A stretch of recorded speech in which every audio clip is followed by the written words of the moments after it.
Hello, good morning. ನನ್ನ ಹೆಸರು ಸಾಯಿ ಕಿಶೋರ್ ಅಂತ. ನಿಮ್ಮ ಹೆಸರು? ಅಶ್ವಥ್ ಅಂತ ಹೆಸರು. ನಾನು ಒಂದು ಕ್ವಶನ್ಸ್ ಕೇಳ್ತೀನಿ, ಸೊ ನೀವು ಅದಕ್ಕೆ ಆನ್ಸರ್ ಮಾಡೋಕ್ಕೆ ಟ್ರೈ ಮಾಡಿ. ನಿಮ್ಗೆ ಏನು ಗೊತ್ತೋ ಅದನ್ನ ಹೇಳಿ, ಪರವಾಗಿಲ್ಲ. ಸೊ ಇವಾಗ ರೋಡಲ್ಲಿ ಹೋಗ್ತಾ ಇರ್ತೀರಾ, ಆಕ್ಸಿಡೆಂಟ್ ಆಗುತ್ತೆ. ಸೊ ನೀವು ಹೋಗಿ ಅವ್ರಿಗೆ ಹೆಲ್ಪ್ ಮಾಡ್ತೀರಾ ಇಲ್ವೋ? ಮಾಡ್ತೀವಿ ಸರ್, ಮಾಡ್ತೀವಿ. ಸೊ ಲೈಕ್ ಇವಾಗ ಅವ್ರಿಗೆ ಬ್ಲೀಡಿಂಗ್ ಆಗ್ತಾಯಿದೆ ಅನ್ಕೊಳ್ಳಿ. ಬ್ಲೀಡಿಂಗ್ ಆಗ್ತಾಯಿದ್ರೆ ಏನು ಮಾಡಬೇಕು ಅಂತ ನಿಮ್ಗೆ ಏನಾದ್ರು ಗೊತ್ತಾ? ಸರ್, ಬ್ಲೀಡಿಂಗ್ ಆದ್ರೆ ನಾವು ಆದಷ್ಟು ಒಂದು 10ರಿಂದ 15 ನಿಮಿಷ ಅವ್ರನ್ನ ಮಲಗಿಸ್ಬೇಕು. ಅದಾದ ನಂತರ ಅವ್ರಿಗೆ ಏನಾದ್ರು ಸಪೋಸ್ ನೀರು ಬೇಕು ಅಂದರೆ ಸಾಧ್ಯ ಆದರೆ ಮಾತ್ರ ಕುಡಿಸ್ಬೇಕು. ಇಲ್ಲ ಅಂದರೆ ಎಲ್ಲರೂ ಎಮರ್ಜೆನ್ಸಿ ಹಾಸ್ಪಿಟ್ಲಿಗೆ ಕರ್ಕೊಂಡು ಹೋಗಿ ಟ್ರೈ ಮಾಡ್ತೀವಿ, ಇಲ್ಲ ಆಂಬುಲೆನ್ಸ್ ಕರೆಸಿ. Nice sir. ಇಲ್ಲಾಂದರೆ ಇವಾಗ ಏನಾಗಿರುತ್ತೆ ಅಂದರೆ ಒಂದು ಆಕ್ಸಿಡೆಂಟ್ಸ್ ಸಿವಿಯರ್ ಆಗಿರುತ್ತೆ. ಇವಾಗ ಕೈಯೋ ಕಾಲೋ ಕಟ್ಟಾಗಿರುತ್ತೆ, ಲಿಂಬ್ ಇಂಜುರಿ ಅಂತ. ಸೊ ಕೈಯೋ ಕಾಲೋ ಕಟ್ಟಾಗಿರುತ್ತೆ, ಅವಾಗ ಏನು ಮಾಡ್ತೀವಿ? ಮಾಡೋಕ್ಕೆ ನಿಮಗೆ ತೋಚುತ್ತೆ, ಏನು ಮಾಡ್ತೀರಾ ನೀವು? ಸರ್, ಅವಾಗ ನಮ್ಮ ಕೈಲಾದಷ್ಟು ಹೆಲ್ಪ್ ಮಾಡಿ ಸೈಡಿಗೆ ಇದು ಮಾಡಿ ನಾವು ಆಂಬುಲೆನ್ಸ್ ಕರೆಸಿ ಹತ್ತಿರ ಹಾಸ್ಪಿಟ್ಲಿಗೆ ಹಾಕಷ್ಟು ಪ್ರಯತ್ನ ಮಾಡ್ತೀವಿ. ಹತ್ರ ಇತ್ತು ಅಂದರೆ ನಾವು ಯಾವ್ದಾದ್ರು ಆಟೋ ಗೀಟೋ ಮಾಡಿ ನಾವು ಕರ್ಕೊಂಡು ಹೋಗಿ ಟ್ರೈ ಮಾಡ್ತೀವಿ. ಇಲ್ಲಾಂದ್ರೆ ಆಂಬುಲೆನ್ಸ್ ಕರೆಸಿ ಅಡ್ಮಿಟ್ ಮಾಡೋಕ್ಕೆ ವ್ಯವಸ್ಥೆ ಮಾಡ್ತೀವಿ. Very good. ಸೊ ಇವಾಗ ನೀವು ಏನು ಹೇಳಿದ್ರಿ ಅಂದರೆ ಲೈಕ್ ಆಕ್ಸಿಡೆಂಟ್ ಆಗಿರೋ ಹೆಲ್ಪ್ ಮಾಡ್ತೀರೇನೋ ಅಂತ ಹೇಳಿದ್ರಿ. ಲಿಂಬ್ ಇಂಜುರಿ ಆಗಿದ್ರೆ ಏನು ಮಾಡೋಕ್ಕಾಗುತ್ತೆ ಅಂತ ಹೇಳಿದ್ರೆ ನೀರು ಕುಡಿಸ್ತೀರಾ ಇಲ್ವಾ? ಸೊ ಇದನ್ನೆಲ್ಲ ಹೇಳಿದ್ದೀರಾ.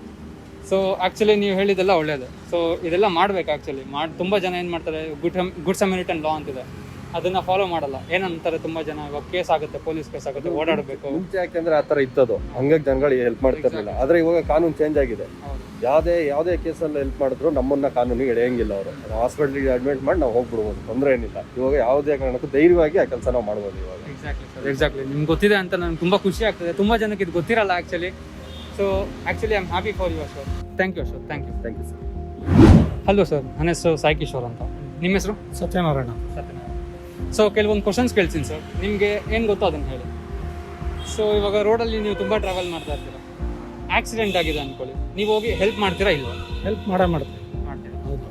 ಸೊ ಇವಾಗ ಅವರು ಬ್ಲೀಡಿಂಗ್ ಆಗ್ತಾ ಇರುತ್ತೆ, ಇಂಜುರಿ ಸೀರಿಯಸ್ ಆಗಿರುತ್ತೆ.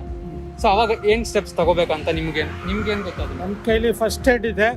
ನಾನು ಆದರೆ ಫಸ್ಟ್ ಏಡ್ ಮಾಡ್ತೀನಿ. ಇಲ್ಲ ಎಮರ್ಜೆನ್ಸಿ ಅಂದರೆ ಆಟೋ ಕರ್ಕೊಂಡು ಹತ್ರದಲ್ಲಿರೋ ಹಾಸ್ಪಿಟ್ಲು ಕ್ಲಿನಿಕ್ಕು ಅಲ್ಲಿ ಕರ್ಕೊಂಡು ತೋರಿಸ್ತೀವಿ. ಸೊ ಒಂದೊಂದು ಕಡೆ ಏನಾಗಿರುತ್ತೆ ಅಂದರೆ ಕೈಯೋ ಕಾಲೋ ಕಟ್ಟಾಗೋಗಿರುತ್ತೆ, ತುಂಬ ಸಿವಿಯರ್ ಆಗೋಗಿರುತ್ತೆ. ಸೊ ಅವಾಗ ಏನು ಮಾಡ್ತೀರಾ ಅನ್ಕೊಂತೀರಾ? ನಾವು ಆಂಬುಲೆನ್ಸಿಗೆ ಫೋನ್ ಮಾಡ್ತೀವಿ. Okay sir, thank you so much. ನಮಸ್ಕಾರ ಸರ್. ನಮಸ್ಕಾರ. ನನ್ನ ಹೆಸರು ಸಾಯಿ ಕಿಶೋರ್ ಅಂತ. ನಿಮ್ಮ ಹೆಸರು? ನಮ್ಮ ಹೆಸರು ಕಾಂತರಾಜ್ ಅಂತ.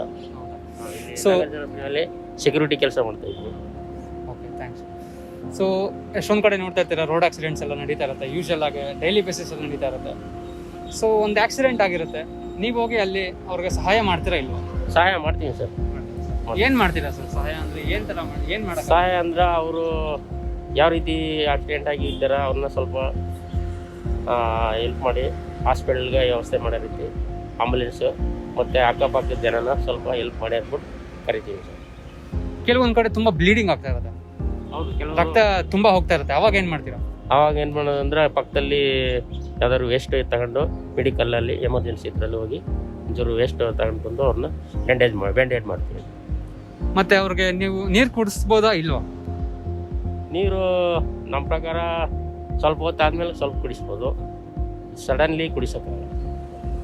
ಕೆಲವೊಂದು ಕಡೆ ತುಂಬ ಜಾಸ್ತಿ ಆಗಿ ಆಕ್ಸಿಡೆಂಟ್ ಆಗಿರೋದಾಗಲಿ ಕೈಯೋ ಕಾಲೋ ಕಟ್ಟಾಗೋಗಿರುತ್ತೆ.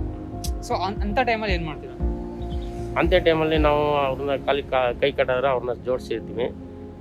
ಯಾವ್ದಾದ್ರು ನಮ್ಮ ಹತ್ರ ಯಾವುದು ವೇಸ್ಟ್ ಯಾವ್ದಾದ್ರು ದಾರ ಇಲ್ಲ ಬಟ್ಟೆ ಯಾವ್ದಾರು ಇದ್ರೆ ಅದನ್ನು ಕಟ್ಟಿ ಹಾಸ್ಪಿಟಲ್ಗೆ ಹೋಗೋವ್ರಿಗೆ ಸ್ವಲ್ಪ ಸರ್ವ್ ಮಾಡ್ತೀವಿ. Okay, thank you so much sir. Thank you so much. Hello sir, ನನ್ನ ಹೆಸರು ಸಾಯಿ ಕಿಶೋರ್ ಅಂತ. ಇವಾಗ ಸೊ ಎಮರ್ಜೆನ್ಸಿ ರಿಲೇಟೆಡ್ ಬಗ್ಗೆ ಒಂದಷ್ಟು ಕ್ವಶನ್ ಕಳಿಸಿ ಸರ್. ಸೊ ನಿಮ್ಗೇನು ಗೊತ್ತೋ ಅದನ್ನು ಆನ್ಸರ್ ಮಾಡಿ, ಪರವಾಗಿಲ್ಲ. ಸೊ ಕೆಲವೊಂದು ಕಡೆ ರೋಡ್ ಆಕ್ಸಿಡೆಂಟ್ಸ್ ನೋಡ್ತೀರಾ, ಸೊ ನೀವು ಹೋಗಲ್ಲಿ ಹೆಲ್ಪ್ ಮಾಡ್ತೀರಾ ಇಲ್ವಾ ಸರ್? ಇಲ್ಲ ಸರ್, ಮಾಡಲ್ಲ. ಏನಕ್ಕೆ ಸರ್ ಮಾಡಲ್ಲ? ಸರ್ ಈಗೆಲ್ಲ ಹೆಲ್ಪ್ ಮಾಡಿದ್ರೆ ಪೊಲೀಸ್ ಕೇಸು, ಹಾಸ್ಪಿಟಲಲ್ಲಿ ಅಡ್ಮಿಷನ್ ಆಗಲ್ಲ. ಸೊ ಈ ಥರ ಪ್ರಾಬ್ಲಮ್ಸ್ ಇದೆ. ಸೊ ಅದಕ್ಕೆ ಹೆಲ್ಪ್ ಮಾಡೋಕ್ಕೆ ಹೋಗಲ್ಲ. ಸೊ ತುಂಬ ಬ್ಲೀಡಿಂಗ್ ಆಗ್ತಾ ಇರುತ್ತೆ ಒಂದು ಕಡೆ. ಸೊ ಬ್ಲೀಡ್ನ ಸ್ಟಾಪ್ ಮಾಡೋಕ್ಕೆ ಏನಾದರೂ ರೆಮಿಡೀಸ್ ಗೊತ್ತಾ ಸರ್? ಸರ್ ನಮ್ಮ ಕಡೆ ಬಟ್ಟೆ ಕಟ್ತಾರೆ ಟೈಟಾಗಿ, ಅದು ಹಿಡ್ಕೊತಾರೆ, ರಕ್ತ ಬ್ಲೀಡ್ ಆಗಬಾರ್ದು ಅಂತ. ಕೈ ಅಂದರೆ ಇಂಜೂರ್ಡ್ ಆಗಿದ್ರೆ ತಲೆಯಿಂದ ಮೇಲೆ ಕೈ ಎತ್ತಿ ಇಟ್ಕೊತಾರೆ ಈ ಥರ. ಸೊ ಮತ್ತು ನೀವು ನೀರು ಕೊಡ್ತೀರಾ ಇಲ್ವಾ ಸರ್ ಇಂಜೂರ್ ಆಗಿರುತ್ತೆ ಪರ್ಸನ್ಗೆ? ಸೊ ಅಂಥವ್ರಿಗೆ ನೀರು ಕೊಡಬೇಕಾ ಬೇಡ? ಇಲ್ಲ ಸರ್, ನಾನಾಗಿದ್ರೆ ಕೊಡ್ತಿದ್ದೆ. ಕೊಡಬೇಕಾ ಬೇಡವಾ ಅನ್ನೋದು ಅಷ್ಟು ಐಡಿಯಾ ಇಲ್ಲ. ಬಟ್ ಇಂಜೂರ್ಡ್ ಪರ್ಸನ್ ಇದ್ದರೆ ಪಕ್ಕ ನೀರು ಕೇಳಿದ್ರೆ ಕೊಡ್ತೀನಿ. ನಾನೇ ಕುಡೀರಿ ಅಂತ. ಸೊ ಕೆಲವೊಂದು ಕಡೆ ಸಿವಿಯರ್ ಆಕ್ಸಿಡೆಂಟ್ಸ್ ಆಗಿರುತ್ತೆ, ಅದನ್ನು ಆಂಪುಟೇಷನ್ ಅಂತೀವಿ. ಸೊ ಕೈಯೋ ಕಾಲು ಲಿಮ್ಸ್ನ ಕಟ್ಟಾಗೋಗಿರುತ್ತೆ. ಸೊ ಅಂಥ ಟೈಮಲ್ಲಿ ಅಂಥ ಟೈಮಲ್ಲಿ ಹೋಗಿ ನಾ ಎತ್ತಕ್ಕೆ ಹೆಲ್ಪ್ ಮಾಡೋಕ್ಕೆಲ್ಲ ಹೋಗಲ್ಲ. ಆ್ಯಂಬುಲೆನ್ಸು ಇಲ್ಲಾಂದರೆ ಪೊಲೀಸ್ ಟೀಮು ಆ ಥರ 108 ಇಲ್ಲ 100ಗೆ ಕಾಲ್ ಮಾಡಿ ಇನ್ಫಾರ್ಮ್ ಮಾಡ್ತೀವಿ. Thank you so much sir, thank you. Hello sir. Hello sir. Hello hello, ನನ್ನ ಹೆಸರು ಸಾಯಿ ಕಿಶೋರ್ ಅಂತ. ಕೆಲವೊಂದು ನಿಮ್ಮ ಹೆಸರು ಸರ್? ಅವಿನಾಶ್. ಅವಿನಾಶ್ ಅವರೇ, ನನ್ನ ಹತ್ರ ಒಂದಷ್ಟು ಎಮರ್ಜೆನ್ಸಿ ಹೆಲ್ತ್ ಕೇರ್ ಬಗ್ಗೆ, ಹೆಲ್ತ್ ಕೇರ್ ರಿಲೇಟೆಡ್ ಸ್ವಲ್ಪ ಕ್ವಶನ್ಸ್ ಇದೆ. ಓಕೆ ಸೊ ನಾನು ನಿಮಗೆ ಕೇಳ್ತೀನಿ, ನಿಮ್ಗೆ ಏನು ಗೊತ್ತೋ ಅದನ್ನು ಹೇಳಿ ಸರ್. Okay sir. ಸೊ ನೀವು ರೋಡಲ್ಲಿ ಓಡಾಡ್ತಾ ಇರ್ತೀರಾ, ಆಕ್ಸಿಡೆಂಟ್ ಆಗಿರುತ್ತೆ, ಸೊ ನೀವು ಹೆಲ್ಪ್ ಮಾಡ್ತೀರಾ ಇಲ್ಲ? ಹೆಲ್ಪ್ ಮಾಡ್ತೀವಿ sir, obviously it's a natural. So ಅಂಥವ್ರಿಗೆ ನೀರು ಕುಡಿಸ್ಬೇಕಾ ಬೇಡವಾ ಸರ್? ನೀರು ಕುಡಿಸ್ಬಾರ್ದು ಸರ್, ಯಾಕಂದರೆ ಆಕ್ಸಿಡೆಂಟ್ ಆದ ತಕ್ಷಣ ನಾವು ಗಾಬರಿಲಿ ನೀರು ಕುಡಿಸ್ತೀವಿ. ಆ್ಯಕ್ಚುಲಿ ನೀರು ಕುಡಿಸ್ಬಾರ್ದು. ಸೊ ಅವ್ರದ್ದು ಸಿಚುವೇಶನ್ ಹೇಗಿದೆ ನೋಡಿಕೊಂಡು ಅವರು ಆಕ್ಸಿಡೆಂಟ್ ಆಗಿದ್ದಾಗ ಅವರಿಗೆ ಗಾಳಿ ಎಲ್ಲ ಕಡೆಯಿಂದ ಸ್ವಲ್ಪ ಗಾಳಿ ಆಡಬೇಕು. ಆ ಥರ ನಾವು ಅವರಿಗೆ ಸ್ಪೇಸ್ ಬಿಟ್ಕೊಡ್ಬೇಕು. ಆ ನಂತರ ಅವರು ಕಾನ್ಷಿಯಸ್ ಇದ್ದಾರಾ ಅನ್ಕಾನ್ಷಿಯಸ್ ಇದ್ದಾರಾ ಇದೆಲ್ಲ ನೋಡಿಕೊಂಡು ನಂತರ ನಾವು ನೆಕ್ಸ್ಟು ಆ್ಯಂಬುಲೆನ್ಸು ನಮ್ಮ ಕೈಯಲ್ಲೇ ಫಸ್ಟ್ ಏಡ್ ಮಾಡೋದು. ಚಿಕ್ಕಪ್ ಸಣ್ಣ ಪುಟ್ಟ ಆದರೆ ಫಸ್ಟ್ ಏಡ್ ಮಾಡೋದು. ಇಲ್ಲ ತುಂಬ ಸಿವಿಯರ್ ಆಗಿದೆ ಅಂದರೆ ಆ್ಯಂಬುಲೆನ್ಸ್ನ ಕರೆಸ್ಬಿಟ್ಟು ಪಿಕಪ್ ಶಿಫ್ಟ್ ಮಾಡಿ ಕಳ್ಸೋದು ಸರ್. ಈ ಥರ ನಮ್ಗೆ ಬೇಸಿಕ್ಕಾಗಿ ಗೊತ್ತಿರೋದು. ಮೇ ಬಿ ಇದು ಕರೆಕ್ಟ್ ಇದೆ ಅನ್ಕೊತೀನಿ. Correct sir. ಸೊ ತುಂಬ ಬ್ಲಡ್ ಲಾಸ್ ಆಗ್ತಾ ಇರುತ್ತೆ, ಬ್ಲೀಡ್ ನೀವು ಸ್ಟಾಪ್ ಮಾಡೋದಕ್ಕೆ ಏನು ಮಾಡ್ತೀರಾ ಸರ್? ಸರ್ ಬ್ಲೀಡ್ ಇವಾಗ ಎಲ್ಲಿ ಪೆಟ್ಟು ಬಿದ್ದಿರುತ್ತಲ್ವಾ ಅಲ್ಲಿ ನಾವು ಪ್ರೆಷರ್ ಹಾಕ್ಬೇಕು ಸರ್. ಆ ಪ್ರೆಷರ್ನ ಹಾಕಿದಾಗ ಬ್ಲಡ್ನ ನಿಲ್ಲಿಸ್ಬೋದು. ಫ್ಲೋ ಬ್ಲಡ್ ಮೂವ್ಮೆಂಟ್ ಏನಾಗ್ತಿರುತ್ತೆ ಅದನ್ನು ತಡೆಗಟ್ಬೋದು. ಸೊ ಕೆಲವೊಂದು ಕಡೆ ಏನಾಗಿರುತ್ತೆ ಅಂದರೆ ಕೈಯೋ ಕಾಲು ಕಟ್ಟಾಗೋಗಿರುತ್ತೆ, ಹಾಂ ಸರ್. ಆಂಪ್ಯುಟೇಷನ್ ಅಂತ ಹೇಳ್ತೀವಿ. ಸೊ ಲಿಮ್ಸ್ ಬ್ರೇಕ್ ಆದಾಗ ಅಂಥ ಟೈಮಲ್ಲಿ ಏನು ಮಾಡ್ತೀರಾ ಸರ್?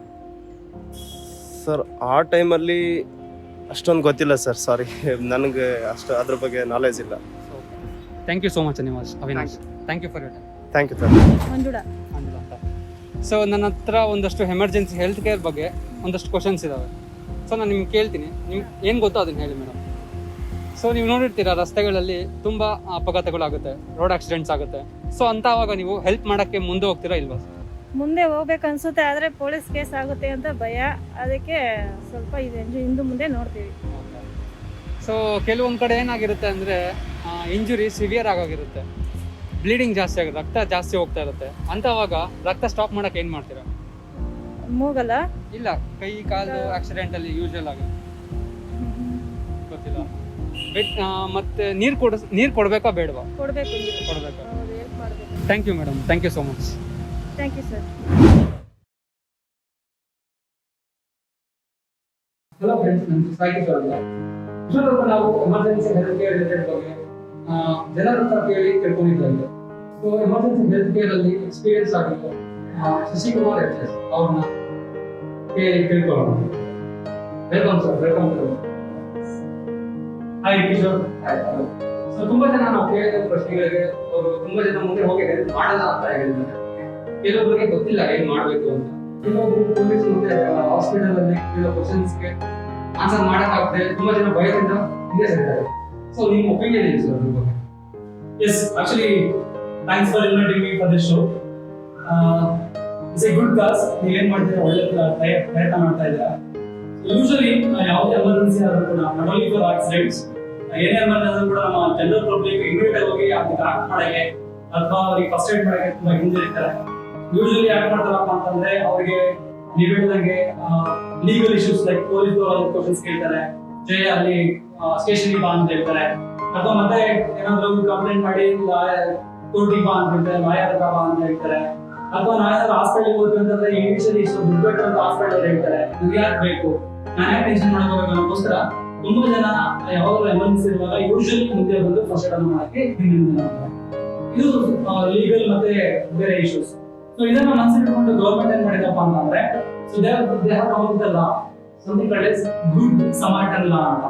ಈ ಗುಡ್ ಸಮಾರ್ಟನ್ ಲಾ ಏನ್ ಹೇಳ್ತಪ್ಪ ಅಂತಂದ್ರೆ, ಯಾವುದೇ ಒಬ್ಬ ವ್ಯಕ್ತಿ ಎಮರ್ಜೆನ್ಸಿ ಇರುವಾಗ, ಯಾವುದೇ ಒಬ್ಬ ವ್ಯಕ್ತಿಗೆ ತೊಂದರೆ ಇರುವಾಗ ನೀವು ಅವ್ರ ಹತ್ರ ಹೋಗಿ ಫಸ್ಟ್ ಏಡ್ ಮಾಡಬೇಕು.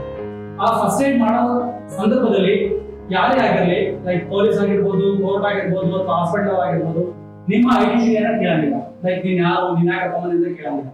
ಸೊ ಪ್ಯೂರ್ಲಿ ಮಾನವೀಯ ದೃಷ್ಟಿಯಿಂದ ನೀವು ಹೋದವರಿಗೆ ಫಸ್ಟ್ ಏಡ್ ಅನ್ನ ಮಾಡಬಹುದು. ಅದಕ್ಕೆ ನಾವು ಗುಡ್ ಸಮಾರ್ಟನ್ ಲಾ ಅಂತ ಕರಿತೀವಿ. ಈ ಗುಡ್ ಸಮಾರ್ಟನ್ ಲಾ ಅನ್ನ ಇಡೀ ಭಾರತ ದೇಶದಲ್ಲಿ ಕರ್ನಾಟಕ ಮೊದಲನೇ ಬಾರಿಗೆ ಇಂಪ್ಲಿಮೆಂಟ್ ಮಾಡಿದೆ. ಸೊ ಸುಮಾರು 2015 ಮತ್ತು 16 ಆ ಟೈಮಲ್ಲಿ ಇದು ಇಂಪ್ಲಿಮೆಂಟ್ ಆಗಿ ನಮ್ಮ ಕರ್ನಾಟಕದಲ್ಲಿ ಆಲ್ರೆಡಿ ಇದು ಚಾಲ್ತಿಯಲ್ಲಿದೆ.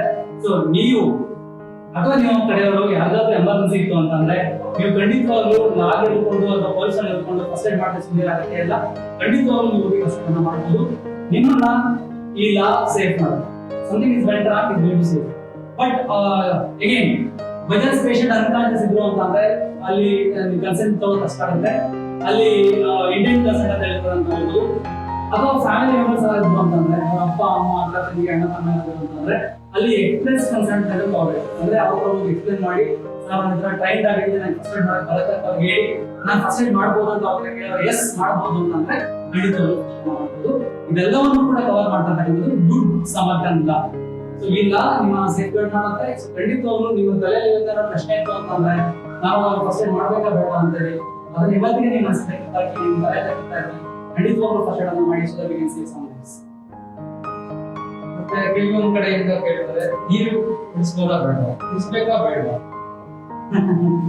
ಆಕ್ಚುಲಿ ನಮ್ಮೆಲ್ಲರ ಪರವಾಗಿ ನಮ್ಮೆಲ್ಲರ ಮನಸ್ಸಲ್ಲಿ ಹೆಂಗಿದೆಯಪ್ಪ ಅಂತಂದ್ರೆ ನೀರು ಅಂತಂದ್ರೆ ಸಂಜೀವಿನಿ ಅಂತ ಇದೆ. ಯಾವುದೇ ಒಂದು ಎಮರ್ಜೆನ್ಸಿ ಆದ್ರೆ ನೀವ್ ಏನ್ ಮಾಡ್ತೀರ ಬಿಡ್ತೀರ ಗೊತ್ತಿಲ್ಲ, ಪಟ್ಟಣ ತಗೊಂಡೋಗಿ ನೀರನ್ನ ಕುಡಿಸ್ತೀವಿ.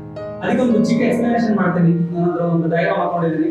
ಸೊ ದಟ್ ನಿಮ್ಗೆ ಕ್ಲಿಯರ್ ಅರ್ಥ ಆಗುತ್ತೆ ನೀರು ಕುಡಿಸ್ಬೇಕಾ ಬೇಡವಾ ಅಂತ. ಅದಕ್ಕೆ ನನ್ನ ಉತ್ತರ ನೋ. ಯಾವುದೇ ಕಾರಣಕ್ಕೂ ಎಮರ್ಜೆನ್ಸಿಯಲ್ಲಿ ನೀರನ್ನ ಕುಡಿಸಬಾರ್ದು. ಸೊ ನೀರು ಕುಡಿಸಿದ್ರೆ ಆಗುವ ಉಪಯೋಗಕ್ಕಿಂತ ತೊಂದರೆನೇ ಜಾಸ್ತಿ. ಅದೇನಾಗುತ್ತೆ ಅಂದ್ರೆ ನಾನು ಒಂದು ಡಯಾಗ್ರಾಮ್ ಓಕೆ. ಸೊ ನಮಗೆಲ್ಲ ಗೊತ್ತಿರಂಗೆ ನಾವು ನೀರು ಕುಡಿಸಿದ್ವಿ ಅಂತ ಅಂದ್ರೆ ಈ ಕಡೆ ಹೋಯ್ತು ಅಂತಂದ್ರೆ ಒಳಗಡೆ ಹೋಗಿ 2 ಭಾಗಕ್ಕೆ ಡಿವೈಡ್ ಆಗುತ್ತೆ. ಸೊ ಇದನ್ನ ನಾವು ಶ್ವಾಸನಾಳ ಅಂತ ಹೇಳಿ ಕರಿತೀವಿ, ಇದನ್ನ ನಾವು ಅನ್ನನಾಳ ಅಂತ ಹೇಳಿ ಕರಿತೀವಿ. ಇದು ಶ್ವಾಸನಾಳ. ಶ್ವಾಸ ಅಂತಂದ್ರೆ ಗಾಳಿ ಅಂತ. ಸೊ ಇಲ್ಲಿ ಈ ನಾಳದಲ್ಲಿ ಅಥವಾ ಈ ಪೈಪ್ ಅಲ್ಲಿ ಬರೀ ಗಾಳಿ ಮಾತ್ರ ಹೋಗ್ಬೇಕು. ಅದಾದ ಕಾರಣಕ್ಕೂ ನೀರು ಹೋಗ್ಬಾರ್ದು ಅಥವಾ ಫುಡ್ ಹೋಗ್ಬಾರ್ದು, ಏನು ಹೋಗ್ಬಾರ್ದು. ಇದು ಗ್ರೀನ್ ಕಲರ್ ಏನ್ ಬರ್ದಿದ್ದೀವಿ, ಇದಕ್ಕೆ ನಾವು ಅನ್ನನಾಳ ಅಂತ ಹೇಳಿ ಕರಿತೀವಿ. ಈ ಅನ್ನನಾಳದಲ್ಲಿ ಊಟ ಮತ್ತು ನೀರು ಮಾತ್ರ ಹೋಗ್ಬೇಕು, ಅಲ್ಲಿ ಅದಕ್ಕೆ ನಾವು ಗಾಳಿ ಹೋಗ್ಬಾರ್ದು. ಸೊ ಇದನ್ನ ಕಂಟ್ರೋಲ್ ಮಾಡಕ್ಕೆ ಇಲ್ಲಿ ಕಿರುನಲೆ ಅಂತ ಕರಿತೀವಿ, ಇಲ್ಲಿ ಎಪಿಗ್ಲಾಟಿಸ್ ಅಂತ ಕರಿತೀವಿ. ಈ ಎಪಿಗ್ಲಾಟಿಸ್ ಅಂದ್ರೆ ದೇವರು ಕ್ರಿಯೇಟ್ ಮಾಡಿದ್ದಾರೆ. ಈ ಎಪಿಗ್ಲಾಟಿಸ್ ಕೆಲಸ ಏನಪ್ಪಾ ಅಂತಂದ್ರೆ ಯಾವಾಗ ನಾವು ನೀರು ಕುಡಿತೀವಿ ಅವಾಗ ಈ ಎಪಿಗ್ಲಾಟಿಸ್ ಹೋಗಿ ಶ್ವಾಸನಾಳ ಕ್ಲೋಸ್ ಮಾಡ್ತಾರೆ. ಕ್ಲೋಸ್ ಮಾಡಿ ನೀರು ಡೈರೆಕ್ಟ್ ಆಗಿ ಅನ್ನನಾಳದಲ್ಲಿ ಹೋಗಿ ಮಾಡ್ತಾರೆ. ಓಕೆ. ಅಥವಾ ನಾನು ಊಟ ಮಾಡ್ತೀನಿ ಅಂತ ಅನ್ಕೊಳ್ಳಿ, ಆಗೇನ್ ಮಾಡದಪ್ಪ ಅಂತಂದ್ರೆ ಅಗೇನ್ ಶ್ವಾಸನಾಳ ಕ್ಲೋಸ್ ಮಾಡುತ್ತೆ, ಅನ್ನನಾಳ ಓಪನ್ ಮಾಡುತ್ತೆ. ಆ ನೀರು ಮತ್ತೆ ಊಟ ಏನಾಗತ್ತಪ್ಪ ಅಂದ್ರೆ ಡೈರೆಕ್ಟ್ ಆಗಿ ಅನ್ನನಾಳದಲ್ಲಿ ಹೋಗುತ್ತೆ. ಇನ್ನ ಕೆಲವು ನಿಮಿಷದಲ್ಲಿ ನಾನು ಗಾಳಿ ತಗೋತಿದ್ದೀನಿ ಅಂತ ಅನ್ಕೊಳ್ಳಿ. ಯಾವಾಗ ನಾನು ಗಾಳಿ ತಗೋತೀನಿ, ಶ್ವಾಸ ತಗೋತಾ ಇದ್ದೀನಿ, ಅವಾಗ ಇದೇ ಕಿರುನಾಳಿಗೆ ಅನ್ನನಾಳವನ್ನ ಕ್ಲೋಸ್ ಮಾಡಿ ಗಾಳಿ ಪ್ರಾಪರ್ ಆಗಿ ಶ್ವಾಸನಾಳದಲ್ಲಿ ಹೋಗ್ತಾ ನೋಡ್ತಾರೆ. ಇದು ರೆಗ್ಯುಲರ್ ಆಗಿ ಯಾವಾಗ ಪೇಷಂಟ್ ಕಾನ್ಶಿಯಸ್ ಇರ್ತಾರೆ, ಪ್ರಜ್ಞೆ ಇರ್ತಾರೆ, ಅವಾಗ ನಡೀತಾರೆ. ಯಾವಾಗ ಪೇಷಂಟ್ ಅನ್ಕಾನ್ಶಿಯಸ್ ಆಗಿರ್ತಾರೆ ಅಥವಾ ಸೆಮಿ ಕಾನ್ಶಿಯಸ್ನೆಸ್ ಆಗಿರ್ತಾರೆ ಅವಾಗ ಈ ಎಪಿಗ್ಲಾಟಿಸ್ ಸರಿ ಕೆಲಸ ಮಾಡ್ತಾ ಇರಲ್ಲ. ಯಾವಾಗ ಈ ಎಪಿಗ್ಲಾಟಿಸ್ ಕೆಲಸ ಮಾಡ್ತಾ ಇಲ್ಲ ಅವಾಗ ನೀರು ಕೊಟ್ಟರೆ ಏನಂದ್ರೆ ಮೊದಲು ಸಿಗ್ತದೆ ಪೈಪು ಶ್ವಾಸನಾಳ, ಅನ್ನನಾಳ ಹಿಂದೆ ಇದೆ. ಸೊ ಫಸ್ಟ್ ಶ್ವಾಸನಾಳ ಇದೆ. ಸೊ ನಾವು ಯಾವಾಗ ನೀರು ಕೊಟ್ವಿ ಆ ನೀರು ಅನ್ನನಾಳದಲ್ಲಿ ಹೋಗುವ ಬದಲು ಶ್ವಾಸನಾಳದಲ್ಲಿ ಹೋಗುತ್ತೆ. It is very very dangerous. That patient, ಯಾವ ಪೇಷಂಟ್ ಆಕ್ಸಿಡೆಂಟ್ ಆಗಿ ಸಮಸ್ಯೆ ಇರ್ತಾರೆ, ನಾಟ್ ಓನ್ಲಿ ಆಕ್ಸಿಡೆಂಟ್, ಯಾವ ಕೇಸ್ ಬೇಕಾದ್ರೂ ಆಗಿರ್ಬೋದು, ಆಲ್ರೆಡಿ ಆರೋಗ್ಯದ ಸ್ಥಿತಿಯಲ್ಲಿ ಇರ್ತಾರಲ್ಲ ಅವರು ಆಗಿರ್ತಕ್ಕಂಥ ಸಮಸ್ಯೆಯಿಂದ ಸತ್ತೋಗಲ್ಲ, ನಾವು ಕೊಟ್ಟ ನೀರು ಸತ್ತೋಗ್ತಾರೆ. ಆ ನೀರೆಲ್ಲ ಹೋಗುತ್ತೆ ಶ್ವಾಸನಾಳದಲ್ಲಿ ಹೋಗುತ್ತೆ, ಶ್ವಾಸನಾಳದಲ್ಲಿ ತುಂಬಿಕೊಳ್ಳುತ್ತೆ. ಇದೊಂಥರ ಸ್ಪಂಜ್ ಇದ್ದಂಗೆ. ಆ ಸ್ಪಂಜ್ ಏನ್ ಮಾಡುತ್ತೆ, ನೀರನ್ನ ಚೆನ್ನಾಗಿ ಹೀಟ್ ಕೊಡುತ್ತೆ. ಯಾವಾಗ ಹೀಟ್ ಕೊಡುತ್ತೆ ಅದು ಉಸಿರಾಟ ಕಷ್ಟ ಆಗುತ್ತೆ. So that patient going to die many cases. ಹಾಗಾಗಿ ಯಾವುದೇ ಎಮರ್ಜೆನ್ಸಿಯಲ್ಲಿ ಪೇಷಂಟ್ ಪ್ರಜ್ಞೆ ಇಲ್ಲ ಅಂತ ಅಂದ್ರೆ ಅವನು ನೀವು ಹೇಳೋದು ಅರ್ಥ ಆಗ್ತಿಲ್ಲ ಅಂತಂದ್ರೆ ದಯಮಾಡಿ ನೀರನ್ನ ಕುಡಿಸ್ಬೇಡಿ. ನೀರು ಕುಡಿಸೋದ್ರಿಂದ ಸಮಸ್ಯೆ ಜಾಸ್ತಿ. ನಾಟ್ ಓನ್ಲಿ ನೀರು ಮಾತ್ರ ಅಂತಲ್ಲ, ಕೆಲವರು ಕೂಲ್ ಡ್ರಿಂಕ್ಸ್ ಕುಡಿಸ್ತಾರೆ, ಕೆಲವರು ಜ್ಯೂಸ್ ಕುಡಿಸ್ತಾರೆ. ಸೊ ಅದೆಲ್ಲವೂ ಕೂಡ ಕಾಂಟ್ರಾ ಇಂಡಿಕೇಟ್. ಯಾವುದೇ ಕಾರಣಕ್ಕೂ ಎಮರ್ಜೆನ್ಸಿಯಲ್ಲಿ ನೀರನ್ನ ಕುಡಿಸ್ತಾರೆ. ಸೊ ಇನ್ನೊಂದು ಕ್ವಶನ್ಸ್ ಕೇಳಿದ್ರೆ ಅದ್ರಲ್ಲಿ ಇನ್ನೊಂದು ಬ್ಲೀಡಿಂಗ್ ಆಗ್ತಾ ಇದೆ, ಬ್ಲೀಡಿಂಗ್ ಹೆಂಗ್ ಸ್ಟಾಪ್ ಮಾಡಬೇಕು ಅದ್ರ ಬಗ್ಗೆ ಒಳ್ಳೆ ಪ್ರಶ್ನೆ ಕೇಳಿದ್ರಿ. ರಕ್ತಸ್ರಾವದಿಂದಾಗಿ ಎಷ್ಟೋ ಜನ ಸಾಯ್ತಾ ಇದ್ದಾರೆ ನಮ್ಮ ದೇಶದಲ್ಲಿ. ರಕ್ತಸ್ರಾವನ ನಾವು ಸರಿಯಾಗಿ ಕಂಟ್ರೋಲ್ ಮಾಡದೆ, ಅದನ್ನ ಇನಿಷಿಯಲ್ ಟ್ರೀಟ್ಮೆಂಟ್ ಮಾಡದೆ, ನಾವು ಅದಕ್ಕೆ ಪ್ಲಾಟಿನಮ್ 10 ಮಿನಿಟ್ಸ್ ಅಂತ ಕರಿತೀವಿ. ಆ ಪ್ಲಾಟಿನಮ್ 10 ಮಿನಿಟ್ಸ್ ಅಲ್ಲಿ ಆ ಸರಿಯಾಗಿ ಟ್ರೀಟ್ಮೆಂಟ್ಸ್ ಇದ್ದು ತುಂಬಾ ಜನ ಸಾಯ್ತಾ ಇದ್ದಾರೆ. ನಾವೆಲ್ಲರೂ ಅದನ್ನು ಮಾಡ್ತಾ ಇದೀವಿ, ಸಮ್ವಾಟ್ ಟ್ರೈನ್. ಆದ್ರೆ ಯಾವಾಗಲೂ ಸರಿ ಬ್ಲೀಡಿಂಗ್ ಆಗ್ತಿದೆ ಅಂತಂದ್ರೆ ಬರೀ ಕಾಲಿ ಕೈಯಲ್ಲಿ ಹೋಗಿ ಬ್ಲೀಡಿಂಗ್ ಟಚ್ ಮಾಡ್ತಾರೆ. ಸೊ ಅವ್ರು ಯಾವ ಕಾಯಿಲೆ ಅಂತ ನಮಗೆ ಗೊತ್ತಿಲ್ಲ. ಸೊ ಆಗೇನಾಗತ್ತಪ್ಪ ಅಂತಂದ್ರೆ ಅವ್ರಿಗೆ ಯಾವ್ದಾದ್ರು ಕಾಯಿಲೆಗಳಿತ್ತು ಅಂತಂದ್ರೆ ಲೈಕ್ HIV ಪಾಸಿಟಿವ್ ಇರ್ಬೋದು, HbSAg ಇರ್ಬೋದು, ಆ ತರ ಕಾಯಿಲೆಗಳು ಅನುಭವ ಸಾಧ್ಯತೆ ಇರುತ್ತೆ. ಹಂಗಾಗಿ ನಾವು ಫಸ್ಟ್ ಪ್ರಾಪರ್ ಆಗಿ ಗ್ಲೌಸ್ ಹಾಕೊಂಡು ಆಮೇಲೆ ಬೇರೆಯನ್ನ ಹೋಗ್ಬೇಕು. ಬೈ ಚಾನ್ಸ್ ಗ್ಲೋವ್ಸ್ ಸಿಗ್ತಾ ಇಲ್ಲ ಅಂತ ಅಂದ್ರೆ ಅಟ್ಲೀಸ್ಟ್ ಪ್ಲಾಸ್ಟಿಕ್ ಕವರಲ್ಲಿ ನಿಮ್ಮ ಕೈನ ಕ್ಲೋಸ್ ಮಾಡಬೇಕು, ಆಮೇಲೆ ಹೋಗಿ ನಾವು ಚಿಕಿತ್ಸೆ ಮಾಡ್ತೀವಿ. ಅದು ಮುಖ್ಯವಾಗಿದೆ. ಹೆಂಗ್ ಮಾಡ್ಬೇಕು ಅಂತ ನನಗೆ ಅನಿಸ್ತು. ಸೊ ಎಕ್ಸಾಂಪಲ್, ಇವಾಗ ನಮ್ಮ ಫ್ರಂಟಿಗೆ ಎಲ್ಲಿ ಬ್ಲೀಡ್ ಆಗಿದೆ ಅಂತ ಅಂದ್ರೆ ಎಕ್ಸಾಂಪಲ್, ಸೊ ಎಲ್ಲಿ ಬ್ಲೀಡ್ ಆಗ್ತಾ ಇರುತ್ತೆ ಆ ಬ್ಲೀಡಿಂಗ್ ನ ಮೇಲೆ ಒಂದು ಬಟ್ಟೆನ ಇಟ್ಟು ಗಟ್ಟಿಯಾಗಿ ಕಂಪ್ರೆಸ್ ಮಾಡಬೇಕು. ಅದು ಕರ್ಚೀಫ್ ಬೇಕಾಗಿರ್ಬೋದು ಅಥವಾ ಯಾವ ತರ ಬಟ್ಟೆ ಬೇಕಾಗಿರ್ಬೋದು. ಸೊ ನೀಟಾಗಿ ಅದನ್ನ ಕಂಪ್ರೆಸ್ ಮಾಡಿ ಇಟ್ಕೋಬೇಕು.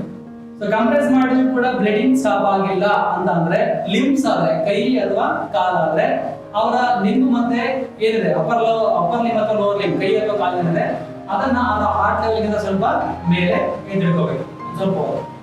ಸೊ ಇದರ ಎತ್ತಿಡ್ಕೊಂಡು ಕೂಡ ಬ್ಲೀಡಿಂಗ್ ಪ್ರಮಾಣ ಸ್ಟಾಪ್ ಆಗ್ತಿಲ್ಲ ಅಂತ ಅಂದ್ರೆ ಆಲ್ರೆಡಿ ಇರ್ತಕ್ಕಂಥ ಪ್ಯಾಡ್ ಮೇಲ್ಗಡೆ, ಆಲ್ರೆಡಿ ನೀವು ಇಟ್ಟಿರ್ತಕ್ಕಂಥ ಕರ್ಚೀಫ್ ಮೇಲ್ಗಡೆ ಮತ್ತೊಂದು ಬಟ್ಟೆಯನ್ನ ಇಟ್ಟು ಈಗೇನ್ ನೀಟಾಗಿ ಕಂಪ್ರೆಸ್ ಮಾಡೋ ಪ್ರಯತ್ನ ಮಾಡಬೇಕು.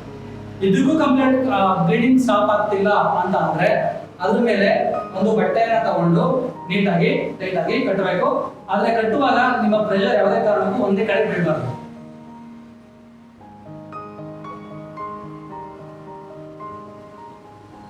ಕಟ್ಟಿದ್ರ ಅಂತ ಅನ್ಕೊಳ್ಳಿ. ಇದರ ಕಟ್ಟಿ ಬ್ಲೀಡಿಂಗ್ ಸ್ಟಾಪ್ ಆಗ್ತಿಲ್ಲ, ಸ್ಟಿಲ್ ಹಂಗೆ ಇದೆ ಅಂತ ಅಂದ್ರೆ after many minutes, after 5 minutes or 10 minutes still bleeding ಹಂಗೆ ಇತ್ತು ಅಂತ ಅಂದ್ರೆ ಇದ್ರ ಮೇಲ್ಗಡೆ ಟೋರ್ನಿಕೆಟ್ ಅಂತ ಹೇಳಿ ಕಟ್ತೀವಿ. ಆ ಟೋರ್ನಿಕೆಟ್ ಕಟ್ಟೋ ಉದ್ದೇಶ ಏನಪ್ಪ ಅಂತ ಅಂದ್ರೆ ಅದನ್ನ ಕಂಪ್ಲೀಟ್ ಆಗಿ ಸ್ಟಾಪ್ ಮಾಡ್ತಾರ ಉದ್ದೇಶ.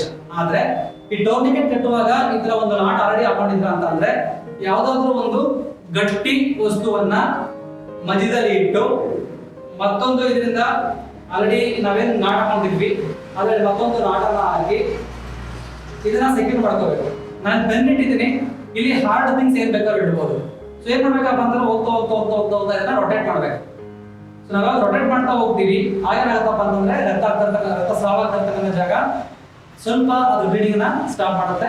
ಎಲ್ಲಿ ಬ್ಲೀಡಿಂಗ್ ಸ್ಟಾಪ್ ಆಗಿರುತ್ತೆ ಅಲ್ಲಿ ಇದನ್ನ ಸೆಕ್ಯೂರ್ ಮಾಡಬೇಕು. ಆಲ್ರೆಡಿ ಇದನ್ನ ಸಪೋರ್ಟ್ ತಗೊಂಡಿದೀವಿ, ಇದರ ಸಪೋರ್ಟ್ ತಗೊಂಡು ಇದನ್ನ ಸೆಕ್ಯೂರ್ ಮಾಡಬೇಕು.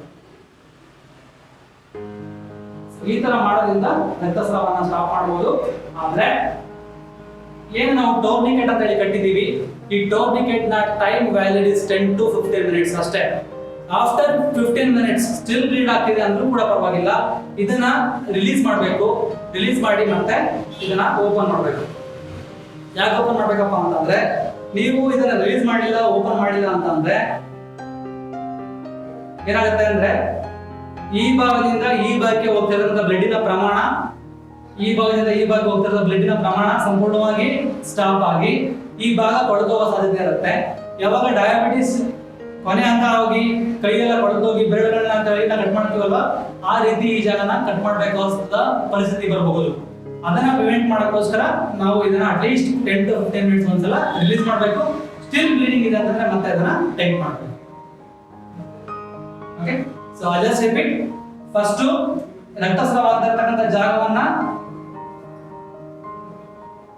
ಜಾಗಕ್ಕೆ ಒಂದು ಬಟ್ಟೆಯನ್ನ ಇಡಬೇಕು, ಪ್ರೆಸ್ ಮಾಡಬೇಕು. ಕಡಿಮೆ ಆಗಿಲ್ಲ ಅಂತಂದ್ರೆ ಮತ್ತೊಂದು ಬಟ್ಟೆ ಎಲಿವೇಟ್ ಮಾಡಬೇಕು. ಎಲಿವೇಶನ್ ಕಡಿಮೆ ಆಗಿಲ್ಲ ಅಂತಂದ್ರೆ ಅದ್ರ ಮೇಲೆ ಮತ್ತೊಂದು ಬಟ್ಟೆಯನ್ನ ಇಟ್ಟು ಮತ್ತೆ ಕಂಪ್ರೆಸ್ ಮಾಡಬೇಕು. ಸೊ ಕಂಪ್ರೆಸ್ ಮಾಡಿ ಫುಲ್ ಟೈಟ್ ಕಂಪ್ರೆಸ್ ಮಾಡಿರ್ಬೇಕು, ಡೈರೆಕ್ಟ್ ಕಂಪ್ರೆಷನ್. ಇದಕ್ಕೂ ಕಡಿಮೆ ಆಗಿಲ್ಲ ಅಂತಂದ್ರೆ ಬಟ್ಟೆಯನ್ನ ಕಟ್ಟಬೇಕು. ಅದಕ್ಕೂ ಸ್ಟಾಪ್ ಆಗಿಲ್ಲ ಅಂತಂದ್ರೆ ಲಾಸ್ಟ್ ಟೋರ್ನಿಕೆಟ್. ಟೋರ್ನಿಕೆಟ್ ಮಾಡ್ತಿದ್ರೆ ಅಂತಂದ್ರೆ ಟೋರ್ನಿಕೆಟ್ ನ ವ್ಯಾಲಿಡಿಟಿ 10 to 15 minutes ಮಾತ್ರ. ಅದಾದ್ಮೇಲೆ ಮತ್ತೆ ಅದನ್ನ ರಿಲೀಸ್ ಮಾಡಬೇಕು. So this all about first aid treatment for bleeding. Thank you.